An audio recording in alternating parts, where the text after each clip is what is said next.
6 अप्रैल को हनुमान जयंती है और ममता बनर्जी ने पहले ही उस दिन हिंसा होने की आशंका जता दी है। बंगाल के पूर्वी मेदिनीपुर में ममता ने साफ कहा कि हनुमान जयंती के दिन हिंसा की साजिश रची जा सकती है और प्रशासन को किसी भी अनहोनी के लिए अलर्ट रहना चाहिए। আর একটা দিন আমি অ্যাডমিনিস্ট্রেশনকে সতর্ক করব, 6 তারিখটাও মনে রাখবেন আমাদের ছেলে মেয়েরাও। 6 তারিখটা আমরা বজরংবলীকে সবাই সম্মান করি, কিন্তু ওরা যেন দাঙ্গার নামে আবার কোনো প্ল্যান করতে না পারে। ममता बनर्जी ने बंगाल के हिंदू समाज से अपील की है कि अल्पसंख्यक समाज से जुड़े लोगों की सुरक्षा की जिम्मेदारी आप पर है। 6 তারিখটা আমি হিন্দু ভাই বোনেদের দায়িত্ব দিয়ে রাখবো। রমজান চলছে, মুসলিমদের উপর যাতে কোনো অত্যাচার না হয়, হিন্দু ভাই বোনেরা গ্রামে গ্রামে জেলায় জেলায় ওদের প্রোটেক্ট করবেন, ওদের ভালো করে রক্ষা করবেন। ওরা মাইনরিটি, ওরা যেন আমাদের কাছ থেকে বিচার পায়। इससे पहले ममता बनर्जी ने रामनवमी के दिन भी गड़बड़ी की आशंका जताई थी। আমি রামনবমীর মিছিল আটকাবো না, কিন্তু মনে রাখো মিছিল আমরাও করবে, তোমরাও করবে। রমজান মাসও চলছে, রোজার মাসও চলছে। একটা মুসলিম এরিয়ায় গিয়ে হামলা করলে মনে রাখো তার বিরুদ্ধে আইনত পদক্ষেপ নেবে। ममता बनर्जी ने बीजेपी नहीं केंद्रीय सुरक्षा बलों पर भी गंभीर आरोप लगाए। ममता बनर्जी ने कहा कि बंगाल में हिंसा की साजिश में सेंट्रल फोर्सेस भी शामिल थी और उन्हीं ने बीजेपी के साथ मिलकर बंगाल में दंगा भड़काने का काम किया। 160টা সেন্ট্রাল টিম পাঠিয়েছে, বাংলায় এসছে, 5 স্টার হোটেলে থেকেছে, ভালো মন্দ খেয়েছে, দাঙ্গা বাঁধিয়েছে, বিজেপির ঘরে গিয়ে মিটিং করেছে, বাড়ি ফিরে গেছে। यही नहीं, ममता बनर्जी ने अपने विरोधियों पर आरोप लगाने के साथ साथ गालियों की बरसात भी कर दी। बेईमान, लुटेरा, दंगाबाज, चोर डाकातरा। और फिर ममता बनर्जी ने जनता के सामने हाथ जोड़कर सियासी अपील भी कर डाली। সবাইকে বলবো, দয়া করে বিজেপি দাঙ্গাকে সমর্থন করবেন না এবং সিপিএম বিজেপি যে হাটে হাড়ি ভাঙা। ममता बनर्जी ने बीजेपी पर दंगा भड़काने का आरोप मढ़ा तो बीजेपी की तरफ से पलटवार तो होना ही था। बीजेपी ने ममता बनर्जी पर मुस्लिम तुष्टीकरण करने का आरोप लगा दिया, क्योंकि ममता बनर्जी ने रमजान में माहौल बिगाड़ने की साजिश का आरोप लगाया था। इसलिए बीजेपी ने ममता के तेवर को तुष्टीकरण की राजनीति से जोड़ने में देरी नहीं की। बंगाल के मुख्यमंत्री के लिए रमजान ज्यादा प्यारा है बशर्ते हिंदू धर्म के लिए। अब वहाँ तो हिंदुओं की स्थिति हो गई है।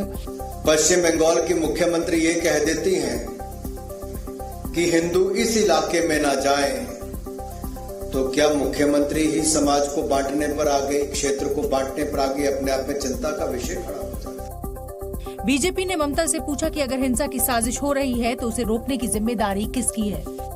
दबंग हैं, इस तरह के दंगाई हैं, इस तरह के क्रिमिनल्स हैं, इस तरह के कम्युनल क्रिमिनल्स हैं, उनके खिलाफ बिना भेदभाव के, बिना ये देखे हुए कि कौन कितना बड़ा है, कौन कहाँ का है, किससे जुड़ा हुआ है, किससे जुड़ा हुआ नहीं है, कार्रवाई होनी चाहिए।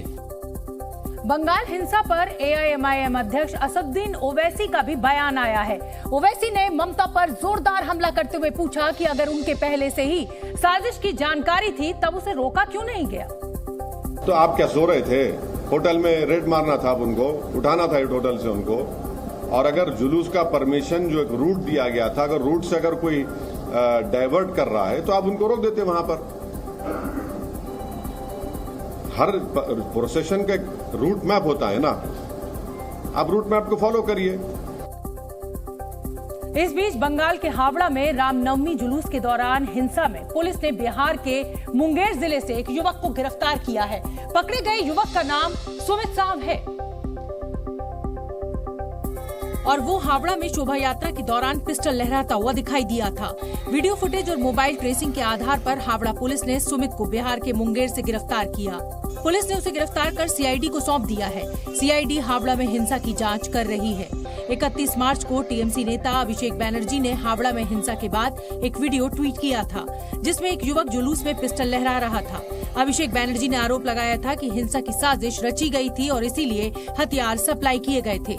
टीएमसी प्रवक्ता ने ट्वीट कर बीजेपी पर निशाना साधते हुए कहा कि सुमित साव ने कबूल किया है कि वो पिस्टल लेकर जुलूस में शामिल हुआ था। फेक न्यूज फैलाने में माहिर बीजेपी कल इस मामले में फैक्ट चेक करने का दावा कर रही थी। अब वे क्या कहेंगे? वो वेपन रिवॉल्वर कैरी कर रहा था, तो किस लिए रामनवमी के दिन पर, किस लिए? ये जो प्रोवोकेशन, ये जो गोलमाल करने का जो प्लॉट है भाजपा का, वो तो एस्टेब्लिश हो रहा था। इस गिरफ्तारी के बाद ममता बनर्जी ने एक बार फिर बीजेपी पर निशाना साधा। उन्होंने आरोप लगाया कि बीजेपी दंगे करवाती है, लेकिन बंगाल की संस्कृति में दंगा नहीं है। इसलिए ममता बनर्जी ने आरोप लगाया कि बीजेपी बंगाल में दंगे करवाने के लिए बाहर से किराए पर लोगों को बुलाती है। बांग्लार मानुष दंगा भालोबासे ना, दंगा कराटा बांग्लार संस्कृति नय, दंगा आमरा करी ना, मानुष कखनो दंगा करे ना। बीजेपीर लोकेरा आजके पारे ना, ताई दंगा करबार जन्नो बाइरेर गुंडादेर भाड़ा करे निये आसे। एबं एटाके आमी बोलते चाइ दंगा नय, it's a criminal violence. Bengal में बीजेपी कार्यकर्ताओं ने ममता के खिलाफ बिगुल फूंक दिया। कोलकाता में बीजेपी कार्यकर्ताओं ने ममता बनर्जी के खिलाफ प्रदर्शन किया और बंगाल हिंसा के खिलाफ ममता बनर्जी से जवाब मांगा। बीजेपी कार्यकर्ता नारे लगाते जा रहे थे, जवाब दो, जवाब दो, जवाब चाहिए, जवाब दो। वहीं हुगली जा रहे बंगाल बीजेपी के अध्यक्ष सुकंतो मजूमदार के काफिले को पुलिस ने रोक दिया और उसके बाद सुकंतो बीजेपी कार्यकर्ताओं के साथ सड़क पर बैठकर धरना देने लगे। ममता बनर्जी को पूछिए, रामनवमी की जुलूस जो डे बिफोर यस्टरडे में ऋषिरा में हो रहा था, जिसमें दिलीप घोष, विमान घोष थे, एक एमपी एक एमएलए, उस जुलूस के ऊपर हमला हुआ बम से। ये बम किसने मारा? बीजेपी बाहर से लोग लाके मस्जिद में क्या लोग घुसा के रखा था जहां से बम मारा गया। सियासी बयानबाजियों के बीच बंगाल में एक बार फिर माहौल बिगाड़ने की कोशिश हुई। हुगली में सोमवार रात को रिश्रा रेलवे स्टेशन के पास जमकर पथराव हुआ, जिसके बाद रेलवे को रिश्रा रेलवे स्टेशन से आने जाने वाली सभी लोकल और मेल एक्सप्रेस ट्रेन सेवाओं को 2 घंटे तक निलंबित करना पड़ा। पत्थरबाजी की सूचना मिलते ही पुलिस फोर्स मौके पर पहुंची। उस वक्त भी जमकर पथराव हो रहा था और लोगों का शोर सुनाई दे रहा था। सुरक्षा बल के जवानों की मौजूदगी ने दंगाइयों के मंसूबों पर पानी फेर दिया। ये हुगली जिले का वही रिश्रा इलाका है जहाँ रविवार को बीजेपी नेता दिलीप घोष ने रामनवमी की शोभा यात्रा निकाली थी और उस दौरान हिंसा हुई थी। सोमवार को ताजा हिंसा के बाद रिश्रा में 2 दिन के लिए इंटरनेट सेवाएं बंद कर दी गई। पूरे इलाके में धारा 144 लागू कर दी गई है। पुलिस की भारी फोर्स को तैनात किया गया है। रेलवे पुलिस ने भी रिश्रा रेलवे स्टेशन की सुरक्षा बढ़ा दी है। दरअसल माहौल तब बिगड़ा जब रिश्रा रेलवे स्टेशन के पास एक गुट ने रेलवे फाटक पर देसी बम फेंकना शुरू कर दिया। उपद्रवियों ने रेलवे ट्रैक से गुजरने वाली ट्रेनों पर भी जमकर पथराव किया। यही नहीं, रेलवे स्टेशन के पास एक गाड़ी में भी आग लगा दी गई। हम फिलहाल उसी जगह पर है जो 4 नंबर रेल गेट है और यहीं पर खबर है कि बीती रात को यहाँ पर ईंट पत्थर से लेकर यहाँ पर काफी हिंसा देखने को मिली। हम आपको तस्वीरें दिखा रहे हैं। यहाँ पर देखिए किस तरह से ईंट पत्थर यहाँ पर फेंके गए। सीपीआरओ की तरफ से कहा गया है कि उस समय जो है जब देर रात को यहाँ पर पथराव शुरू हुआ, हावड़ा बर्धमान मेन लाइन की जो सभी ट्रेनें हैं उसे 3 घंटों के लिए बंद कर दिया गया था और यहाँ पर जितनी ट्रेनें थी वो एक के बाद एक यहाँ पर खड़ी थी। यहाँ पर राज्य पुलिस से लेकर आरपीएफ आपको दिखेगी, यहाँ पर उन्हें तैनात कर लिया गया है। फिलहाल यहाँ पर ट्रेनों की आवाजाही जो है वो फिर एक बार सामान्य हो गई है, लेकिन एहतियात बरतने के लिए जो है यहाँ पर आपको जगह जगह पुलिस के पिकेट्स दिखेंगे। आपको बता दें जब ये हिंसा हुई तब जो गुस्साई भीड़ थी उसने एक गाड़ी को भी, पुलिस की गाड़ी को आग के हवाले भी किया था और ये वही इलाका है जहाँ पर पुलिस की गाड़ी को आग के हवाले कर दिया गया। आज सुबह की तस्वीरों में आपको अभी भी वो निशान दिखेंगे जहाँ पर जो गाड़ी को आग के हवाले किया गया और आप देखिए यहाँ पर जो आपको दिखेगा, यहाँ पर अभी भी जो है शीशे आपको दिखेंगे। हुगली में कल जिस वक्त हिंसा हो रही थी उस वक्त बंगाल के राज्यपाल दार्जिलिंग में थे। ताजा हिंसा की सूचना मिलते ही उन्होंने अपने कार्यक्रम में कटौती की और अगली सुबह हुगली के हिंसा प्रभावित इलाके में पहुंच गए। राज्यपाल सीवी आनंद बोस रिश्रा रेलवे स्टेशन के पास उस जगह पर गए जहां पर हिंसा हुई थी। राज्यपाल ने हालात का जायजा लिया और सख्त कार्रवाई के निर्देश दिए। Last few days. This is a pernicious trend. We will never allow the forces of darkness, the birds of night, the predators on the freedom of the ordinary man to take society to ransom. We will take strict action against the wrongdoers. इस बीच सूत्रों के हवाले से खबर है कि गृहमंत्री अमित शाह ने बंगाल में हुई हिंसा को लेकर ममता सरकार से रिपोर्ट तलब की है। उधर बीजेपी का एक डेलीगेशन राज्यपाल से भी मिला। लेकिन हंगामा तो रिश्रा रेलवे स्टेशन पर तब हुआ जब बीजेपी सांसद लॉकेट चटर्जी हिंसा प्रभावित इलाके में जाने की कोशिश करने लगी। पुलिस ने धारा 144 लागू होने का हवाला देकर उन्हें रोक दिया। यहाँ पे कल रात में जो पत्थर फेंके थे, जो ट्रेन के ऊपर जो पत्थरबाजी हुआ था, हम यहाँ पे आके सबके साथ बात करने के लिए यहाँ पे आए हैं। उधर कांग्रेस ने भी हिंसा के खिलाफ कोलकाता में राजभवन के बाहर प्रदर्शन किया। बंगाल के लोगों को बांटकर वोट की राजनीति करने के लिए, मगर कांग्रेस जब तक जिंदा है, कांग्रेस का एक एक वर्कर जिंदा है, इस बंगाल की एकता को, बंगाल के भाईचारे को हम बचने नहीं देंगे। रामनवमी के दिन कई राज्यों में हुई हिंसा का मामला सुप्रीम कोर्ट तक पहुंच गया है। हिंदू फ्रंट फॉर जस्टिस नाम के एक संगठन ने रामनवमी पर हुई हिंसा के मामले में सुप्रीम कोर्ट में याचिका दाखिल की है। इस संगठन ने 30 मार्च को पश्चिम बंगाल, बिहार, गुजरात और मध्य प्रदेश समेत कई राज्यों में हुई हिंसा के मामले में एफआईआर दर्ज करने की मांग की है। साथ ही हिंदू फ्रंट फॉर जस्टिस ने सुप्रीम कोर्ट में हिंसा में शामिल गुनहगारों के खिलाफ कार्रवाई करने की भी मांग की है। याचिका में हिंसा के दौरान घायल हुए या संपत्ति का नुकसान झेलने वाले लोगों को मुआवजा देने की मांग की गई है और ये भी कहा गया है कि मुआवजे की रकम दंगाइयों से ही वसूल की जाए। संगठन ने अपनी याचिका में ये भी कहा है कि हिंदुओं को मुस्लिम बहुल इलाके में शोभा यात्रा निकालने से न रोका जाए और भविष्य में शोभा यात्रा के दौरान हिंसा के हालात न बने, इसके लिए श्रद्धालुओं को पर्याप्त सुरक्षा मुहैया कराई जाए। इधर जम्मू कश्मीर में टेरर फंडिंग के मामले में कई जगहों पर छापेमारी की गई। टेरर फंडिंग के मामले में जम्मू कश्मीर में एसआईए की टीम ने श्रीनगर, कुपवाड़ा और बारामूला में छापेमारी की है। हुर्रियत के 2 नेताओं की भी तलाश की जा रही है। उमेश पाल हत्याकांड के बाद अब माफिया अतीक अहमद की पत्नी शाइस्ता परवीन को बहुजन समाज पार्टी महापौर का टिकट नहीं देगी। बीएसपी ने नए सिरे से महापौर प्रत्याशी के लिए आवेदन मांगे हैं। माफिया अतीक और मुख्तार पर लापरवाही को लेकर यूपी सरकार ने एक्शन लिया है। प्रयागराज, बरेली और बांदा के जेल अधीक्षक को सस्पेंड कर दिया गया है। दिल्ली में बीजेपी के सोशल मीडिया विंग की मीटिंग हुई। मीटिंग में राष्ट्रीय अध्यक्ष जेपी नड्डा ने कार्यकर्ताओं को सोशल मीडिया पर प्रभाव बढ़ाने की नसीहत दी। बिहार में हिंसा और हंगामे के बीच नीतीश कुमार के एक इफ्तार पार्टी में शामिल होने पर सियासत गर्मा गई है। पटना के फुलवारी शरीफ में नीतीश कुमार इफ्तार पार्टी के जिस मंच पर बैठे थे, उसके ठीक पीछे लाल किले का पोस्टर लगा हुआ था, जिसे 2024 के लोकसभा चुनाव में नीतीश कुमार की पीएम पद की दावेदारी से जोड़कर देखा जा रहा है। बीजेपी ने आरोप लगाया कि बिहार हिंसा की आग में जल रहा है और नीतीश कुमार पीएम पद का सपना देख रहे हैं। हिंदुओं की सूद बूद आपके लिए नहीं, आपको तो केवल रमजान मनाना है, टोपी पहनना और प्राइम मिनिस्टर का ख्वाब देखना। बीजेपी ने नालंदा और सासाराम में हुई हिंसा के मुद्दे पर नीतीश कुमार को घेरते हुए आरोप लगाया कि उनकी प्रशासनिक पकड़ खत्म हो गई है। मुझे साफ लगता है कि नीतीश कुमार पूरे प्रशासन में उनकी पकड़ खत्म है। वो उनकी राजनीतिक भूख है प्रधानमंत्री बनने की, और यहाँ पर स्थिति क्या है आप सभी देख रहे हैं। बीजेपी ने नीतीश कुमार पर तुष्टीकरण की राजनीति करने का भी आरोप लगाया। बीजेपी के सियासी हमलों के बीच जेडीयू की तरफ से एक बार फिर पोस्टर वॉर के जरिए जवाब दिया गया।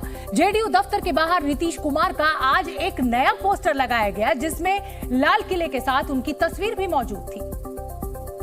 इस पोस्टर के जरिए जेडीयू की तरफ से नीतीश कुमार को एक बार फिर पीएम पद के दावेदार के तौर पर पेश करने की कोशिश की गई। इस पोस्टर पर लिखा गया है कि हम बिहार वाले हर कदम आपके साथ हैं, देश को आपका इंतजार है, रमजान मुबारक। इस पोस्टर के जरिए एक बार फिर से बिहार के मुख्यमंत्री नीतीश कुमार को पीएम के चेहरे के लिए प्रोजेक्ट किया जा रहा है। इस नए पोस्टर पर बीजेपी ने तंज कसते हुए कहा कि नीतीश सिर्फ तस्वीरों में ही पीएम बनने का सपना देख सकते हैं। कुछ उनके समर्थकों को अगर उसी से संतुष्टि मिल जाए कि लाल किले के सामने फोटो खिंचवाने से ही वो प्रधानमंत्री बन जाएंगे, तो उनको मुबारक हो ऐसा प्रधानमंत्री का पद। बीजेपी ने ये दावा भी किया कि विपक्षी एकता में नीतीश कुमार का नाम कहीं दूर दूर तक नहीं है। बिहार हिंसा और इफ्तार पार्टी के मामले में नीतीश कुमार को घेरने में AIMIM चीफ असदुद्दीन ओवैसी भी पीछे नहीं रहे। ओवैसी ने आरोप लगाया कि नीतीश को बिहार हिंसा की जानकारी थी, लेकिन उन्होंने उसे रोकने की कोशिश भी नहीं की। साथ ही नीतीश कुमार को बिहार में हुई हिंसा का कोई अफसोस नहीं है। ओवैसी ने आरोप लगाया कि बिहार में मुसलमानों में खौफ पैदा करने की साजिश हुई और ऐसे माहौल में नीतीश कुमार इफ्तार पार्टी में दिखावा कर रहे थे। तकलीफ ही नहीं हो रही उनको। कल इफ्तार की पार्टी में चले गए, टोपी सर पर पहन लिए, शॉल पहन लिए। अरे कुछ तो हमदर्दी दिखाते, गम दिखाते। इस बीच चिराग पासवान ने भी नीतीश कुमार को घेरते हुए तंज कसा। क्या मॉडल देश की जनता के सामने रखेंगे अगर ये प्रधानमंत्री पद के दावेदार बनते हैं? जो व्यक्ति मुख्यमंत्री की जिम्मेदारी ना निभा पाए, उनको देश की जनता कभी प्रधानमंत्री के रूप में स्वीकार नहीं करेगी। चिराग पासवान ने कहा कि नीतीश कुमार कभी असली लाल किले पर तिरंगा नहीं फहरा पाएंगे, इसलिए अपने पीछे लाल किले की तस्वीर लगाई। बिहार हिंसा मामले में असदुद्दीन ओवैसी ने एक और बड़ा आरोप लगाते हुए नीतीश सरकार को घेर लिया है। असदुद्दीन ओवैसी ने दावा किया कि बिहार में हुई हिंसा एक सोची समझी साजिश का नतीजा थी और इससे नीतीश कुमार और तेजस्वी सरकार की नाकामी ही सामने आई। ओवैसी ने आरोप लगाया कि वहां जानबूझकर मुस्लिम समुदाय के लोगों को निशाना बनाया गया। सरासर बिहार में जो कुछ हुआ, ये सरकार के ऊपर जिम्मेदारी आयद होती है कि उन्होंने वायलेंस को रोका नहीं और उनको मालूम था, उनके पास रिपोर्ट्स, इंटेलिजेंस रिपोर्ट्स थे कि यहाँ पर वायलेंस हो सकता है। ओवैसी के बयान पर जेडीयू ने भी पलटवार करने में देर नहीं लगाई। तो ओवैसी तो आरएसएस की बी टीम है ना, जो अमित शाह की वाणी है वही ओवैसी की वाणी है कि नीतीश कुमार गुनाहगार है। जेडीयू की तरफ से दावा किया गया कि नीतीश कुमार ने बिहार की कानून व्यवस्था से कभी समझौता नहीं किया है। इस बीच नीतीश कुमार की नई तस्वीर लगाने वाले जेडीयू के एमएलसी खालिद अनवर ने गृह मंत्री अमित शाह को पीएम पद की वैकेंसी वाले बयान पर घेर लिया। खालिद अनवर ने दावा किया कि ये तय करना जनता का काम है और नीतीश कुमार विपक्षी एकता के साथ देश को बीजेपी से छुटकारा दिलाएंगे। खालिद अनवर ने आरोप लगाया कि अमित शाह ने अपने बयान के जरिए बिहार की जनता का अपमान किया। जिस जनता ने माननीय नरेंद्र मोदी जी को प्रधानमंत्री बनाया है, उसी जनता को तय करना है कि अगला प्रधानमंत्री कौन होगा, अगला देश को कौन लीड करेगा। आप कौन होते हैं कहने वाले? आप बिहार के लोगों को जलील करना चाहते हैं। वहीं कांग्रेस ने बीजेपी को घेरते हुए इसे बिहार की सत्ता से बाहर होने का दर्द बताया। अपने नेता को आगे देखना चाहता है, ऊंचे पदों पर देखना चाहता है, एक स्वाभाविक प्रक्रिया है। इसमें बीजेपी को बेचैनी क्यों हो रही है? वहीं आरजेडी ने दावा किया कि नीतीश का मकसद बीजेपी मुक्त भारत का है। तमाम विपक्षी पार्टियों को एकजुट करना उनका मकसद है, भाजपा मुक्त भारत बनाना उनका मकसद है। आरजेडी ने नीतीश को पीएम पद की रेस से बाहर बताया।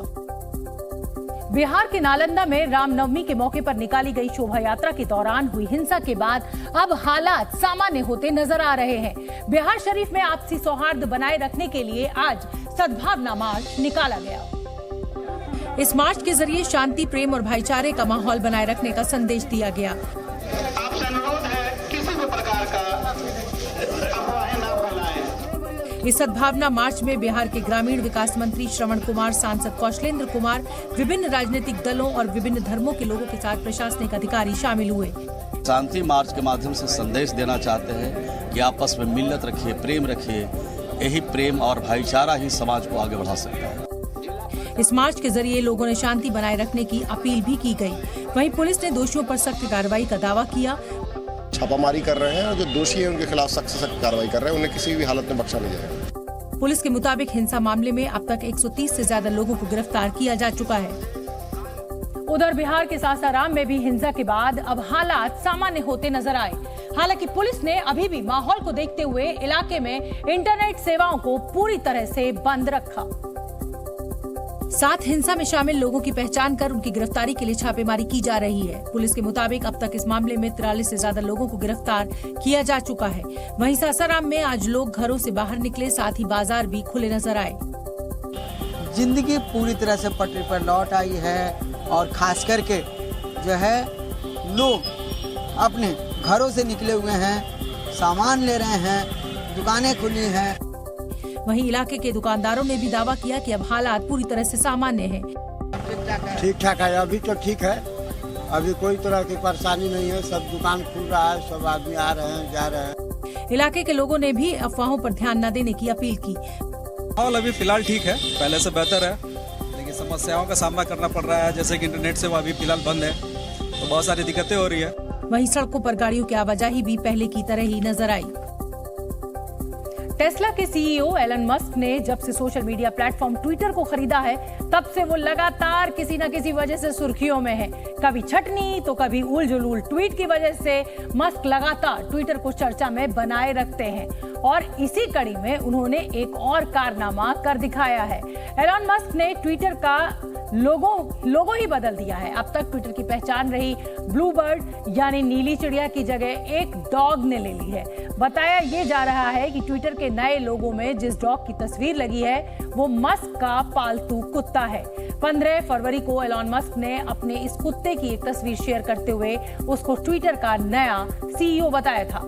असल में एलन मस्क ने जिस डॉग की तस्वीर को ट्विटर का नया लोगो बनाया है वो मीम वर्ड में डोज डॉग के तौर पर बेहद मशहूर है। इससे पहले 2013 में एक क्रिप्टो करेंसी कंपनी डोजकॉइन ने इस डॉग की तस्वीर को अपना लोगो बनाया था। तब कहा गया था कि डोजकॉइन ने बिटकॉइन जैसी क्रिप्टो करेंसी का मजाक उड़ाने के लिए कुत्ते की तस्वीर वाला लोगो बनाया है। एलन मस्क ने भी डोजकॉइन को जमकर प्रमोट किया था और यहां तक कि वो खुद को डॉज फादर भी कहने लगे थे। आगे बढ़ेंगे। वहीं कर्नाटक विधानसभा चुनाव को लेकर रणनीति बनाने के लिए कांग्रेस ने आज एक अहम बैठक की। कर्नाटक में विधानसभा चुनाव पर कांग्रेस की इलेक्शन कमेटी की बैठक हुई है। बैठक के बाद कांग्रेस ने कहा, हम प्रत्याशियों की लिस्ट सबसे पहले जारी करेंगे।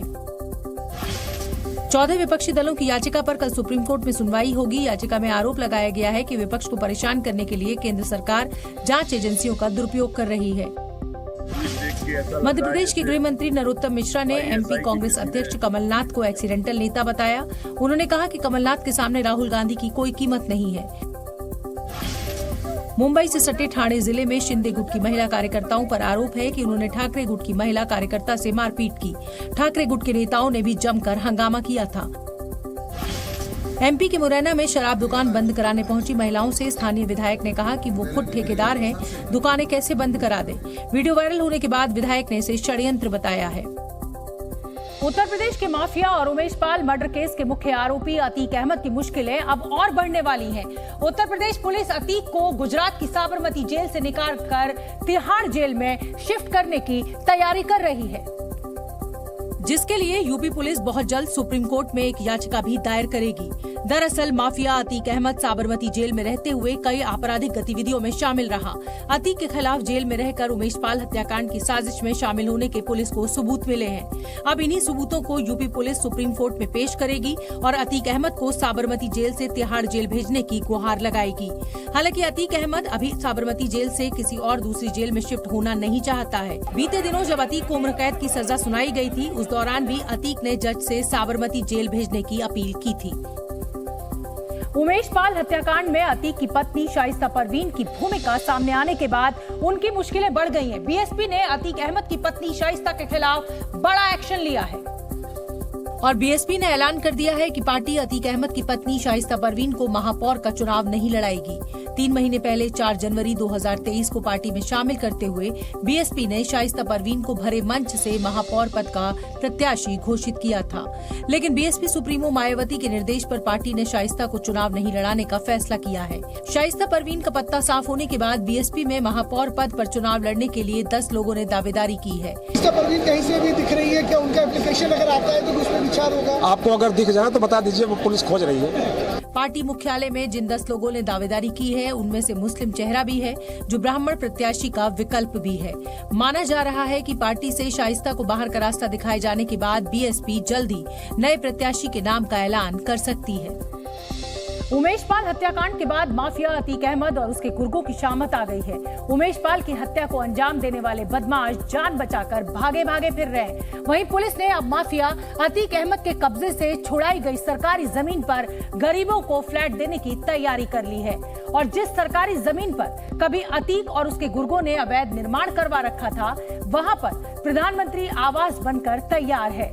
उत्तर प्रदेश की योगी सरकार ने प्रयागराज के लूकरगंज में अतीक के कब्जे से छुड़ाई गई जमीन पर 76 फ्लैट्स बनवाए हैं। इन फ्लैट्स का आवंटन अगले महीने लॉटरी के जरिए किया जाना है।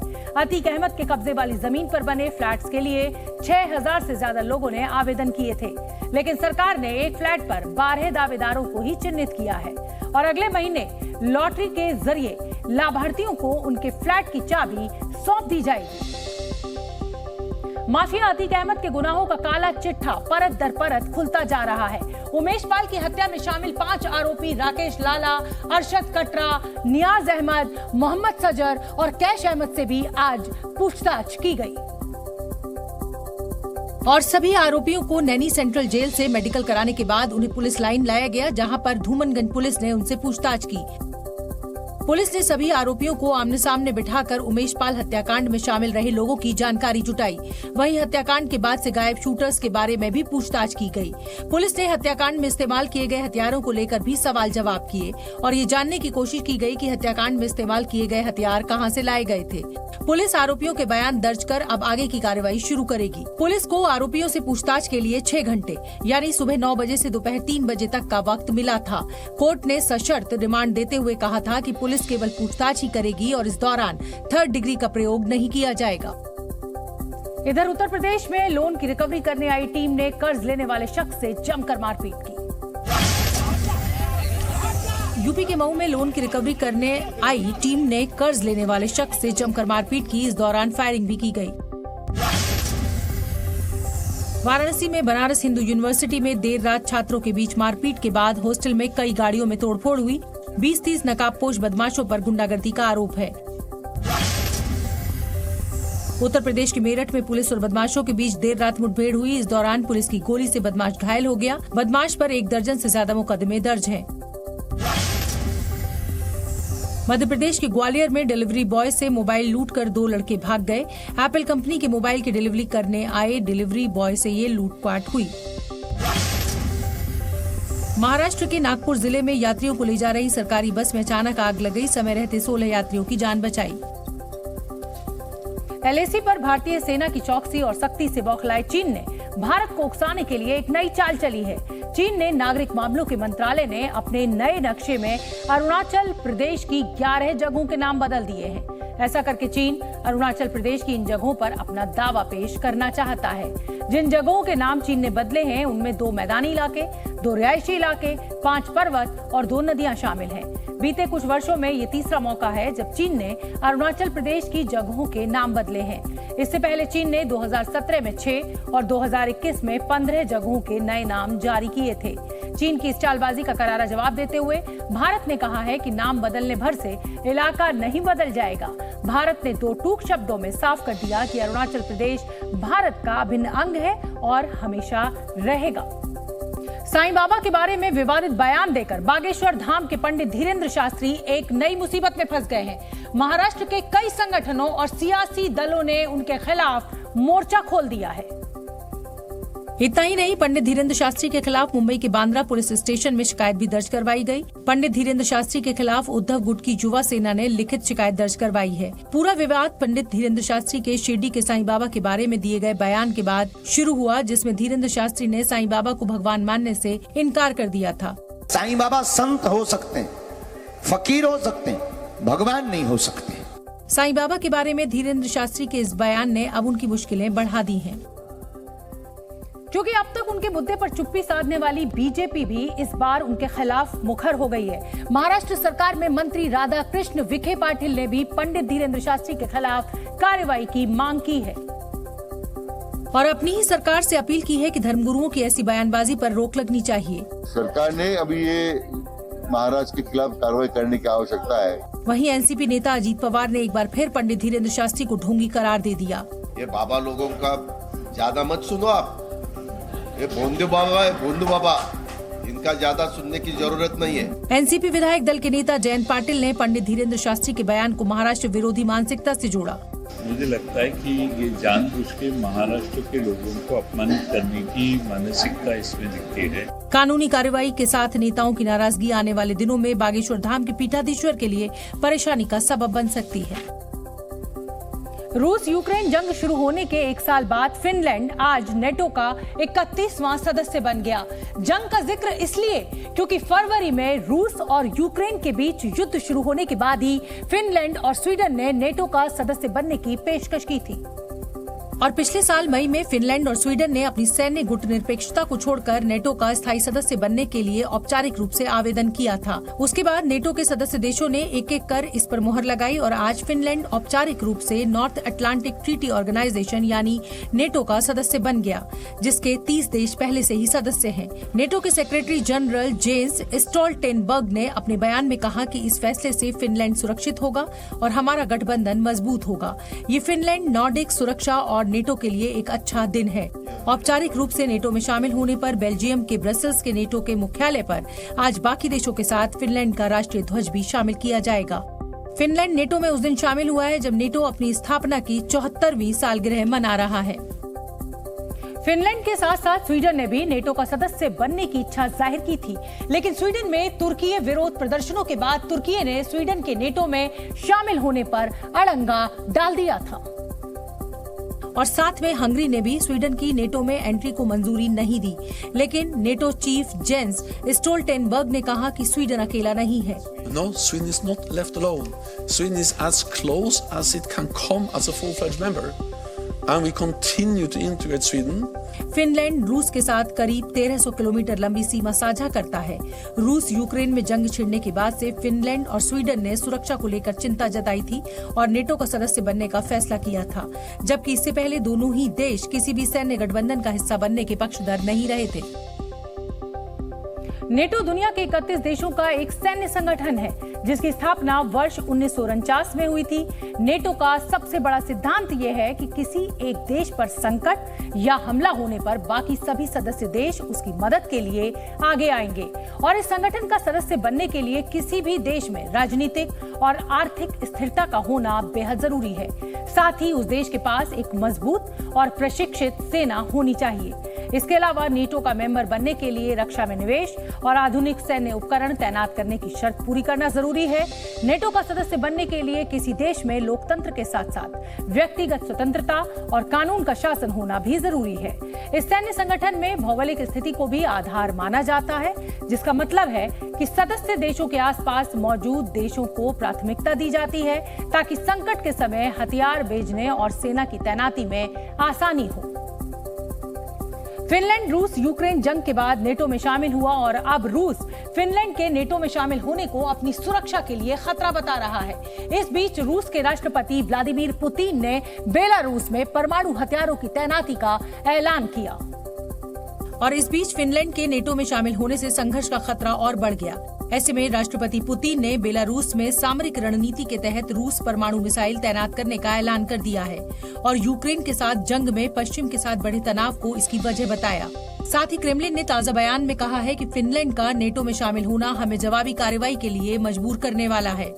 संयुक्त राष्ट्र में अमेरिका के डिप्टी एम्बेसडर ने पुतिन के इस फैसले को खतरनाक और रूस को अस्थिर करने वाला बताया, जबकि संयुक्त राष्ट्र में रूस के एम्बेसडर ने इसे रूसी संघ और बेलारूस की सुरक्षा सुनिश्चित करने के लिए अहम बताया। НАТО – это посягательство на нашу безопасность и на национальные интересы Российской Федерации. Мы об этом говорили. 1991 में सोवियत संघ के टूटने के बाद ऐसा पहली बार है जब रूस ने अपने बॉर्डर से बाहर परमाणु हथियारों की तैनाती करने का फैसला लिया। इधर पड़ोसी देश बांग्लादेश में आग लगने से व्यापारियों को करोड़ों का नुकसान हुआ है। बांग्लादेश के ढाका में कपड़े के मार्केट में आग लगने से करोड़ों का नुकसान हुआ है। आग बुझाने के ऑपरेशन में करीब 50 टीमें शामिल हुई। नीदरलैंड्स में पैसेंजर ट्रेन पटरी से उतर गई। हादसे के दौरान ट्रेन में 50 यात्री सफर कर रहे थे, जिनमें 30 घायल हुए जबकि एक यात्री की मौत हुई है। नॉर्थ कोरिया के मिसाइल परीक्षण के खिलाफ साउथ कोरिया, अमेरिका और जापान की सबमरीन ड्रिल का आज दूसरा और आखिरी दिन था। इस दौरान समुद्र में तीनों देशों की ताकत देखी गई। अमेरिका के हवाई क्षेत्र में जासूसी के आरोपों पर चीन ने कहा कि असैन्य हवाई पोत का अमेरिकी क्षेत्र में जाना एक हादसा था। इसे लेकर हुई अटकलें और राजनीति का चीन विरोध करता है। इंग्लैंड के मशहूर चेस्टर चिड़ियाघर में दुर्लभ सुमात्रिन बाघ के शावकों को पहली बार दुनिया के सामने लाया गया। इस दौरान मादा बाघ भी उनके साथ थी।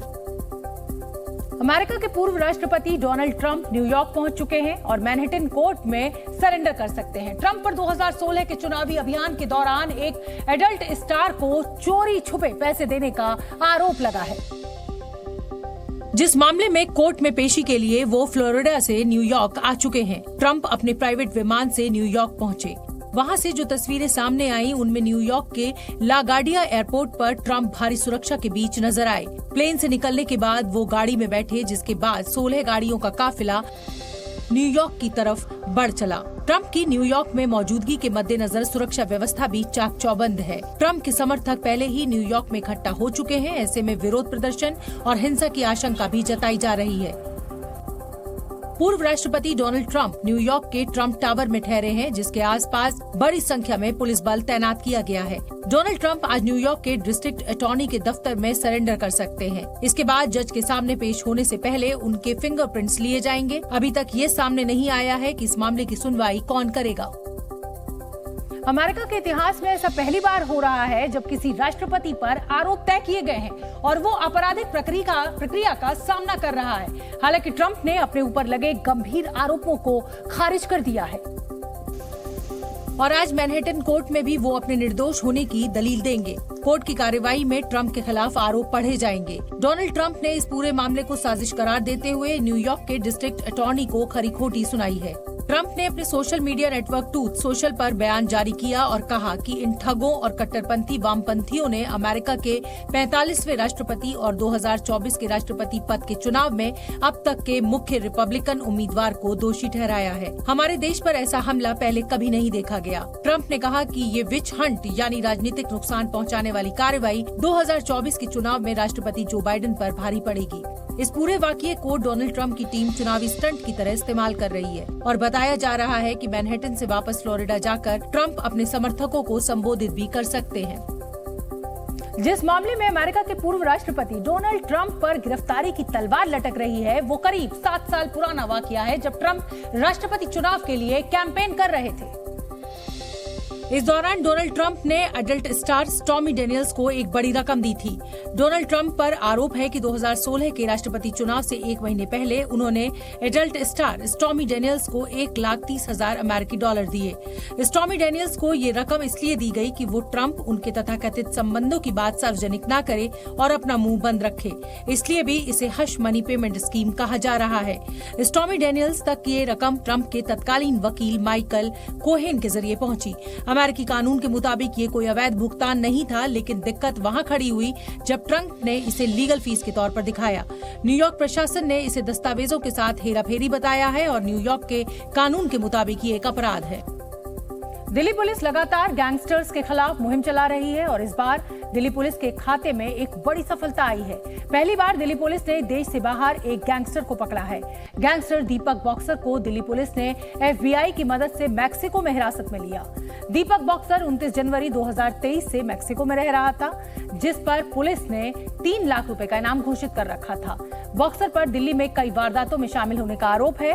दीपक बॉक्सर गोगी गैंग से जुड़ा था, जिसके सरगना जितेंद्र गोगी की रोहिणी कोर्ट में हत्या कर दी गई थी। जितेंद्र गोगी की हत्या के बाद दीपक बॉक्सर गोगी गैंग का लीडर बन गया था। दीपक बॉक्सर ने ही साल 2021 में GTB अस्पताल में पुलिस कस्टडी से अपने शूटर को छुड़ा लिया था, जिसके बाद फर्जी पासपोर्ट बनाकर वो मैक्सिको फरार हो गया था। दीपक बॉक्सर पर हत्या के 2 मामलों के अलावा पुलिस पर हमला और शूटर को पुलिस कस्टडी से छुड़ाने का केस दर्ज है। दिल्ली पुलिस की स्पेशल सेल ने इस अहम कामयाबी की जानकारी प्रेस कॉन्फ्रेंस के माध्यम से दी और कहा कि मैक्सिको पुलिस और FBI की मदद से इस ऑपरेशन को अंजाम दिया गया। कैनकून मैक्सिको में इसकी लोकेशंस को जीरो डाउन किया गया। दिल्ली पुलिस स्पेशल सेल की टीम के बहुत ही 2 एक्सपीरियंस्ड ऑफिसर मैक्सिको गए। मैक्सिको में FBI और मैक्सिको पुलिस की मदद से, जिसके तहत इसको दीपक पहल को कैनकून से एप्रीहेंड किया गया। मानहानि केस में सूरत कोर्ट से जमानत मिलने के ठीक एक दिन बाद कांग्रेस नेता राहुल गांधी ने एक बार फिर अडानी के मुद्दे पर केंद्र सरकार को घेरने की कोशिश की। राहुल गांधी से जब बीजेपी के आरोपों पर सवाल पूछा गया तो वो भड़क गए और उन्होंने अडानी के मुद्दे पर बीजेपी को घेर लिया।